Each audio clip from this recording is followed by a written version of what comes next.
En ce qui concerne le choix de la laine, ce qu'il faut savoir, c'est qu'une pelote de laine n'est pas constituée de 100% laine.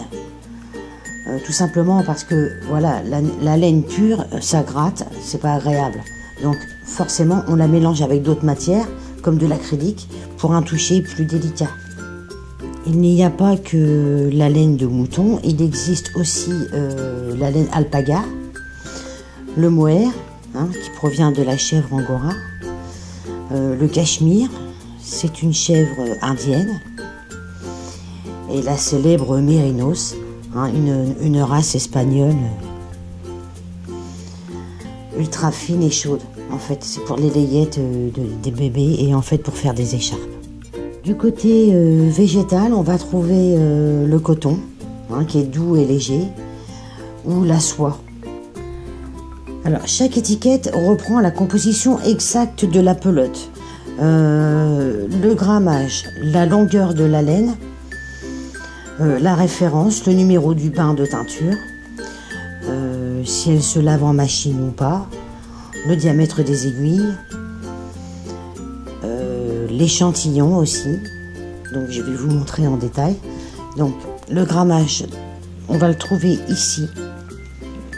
Donc là on a 50 grammes, la pelote fait 50 grammes. La longueur de la laine, donc on a plus ou moins 140 mètres de laine. La référence ou le numéro du bain, on va le trouver ici. Référence et numéro du bain. Donc ce qu'il faut savoir, c'est toujours garder le même bain de façon à avoir un tricot avec la même couleur. Parce que vous pouvez très bien avoir un bain différent. Et c'est là que on s'aperçoit que notre tricot il a plus du tout la même couleur par endroit. Donc ça c'est plutôt embêtant. On a aussi comme conseil si on peut la laver à la machine. Donc là la laine que j'ai dans la main elle se lave à 30 degrés. Elle ne se repasse pas. Pas d'eau de javel. On a également le diamètre des aiguilles ici. Donc là 3, 3,5. Donc en fait on peut faire les côtes en 3 et le jersey en 3,5. Qu'est-ce qu'il y a d'autre? On a parlé aussi de l'échantillon. Donc la montée 22 mailles sur 28 rangs. Donc là, vous n'êtes pas perdu avec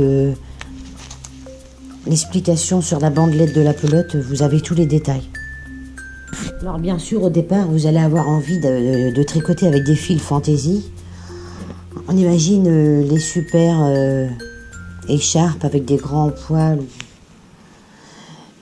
Mais bon, pour l'instant, faut éviter. Parce que bon, ça va être compliqué. Il faut déjà prendre un fil qui est facile à tricoter. Donc mon conseil, prenez un fil classique, de couleur claire, uni et d'une grosseur moyenne, pour aller avec votre première paire d'aiguilles.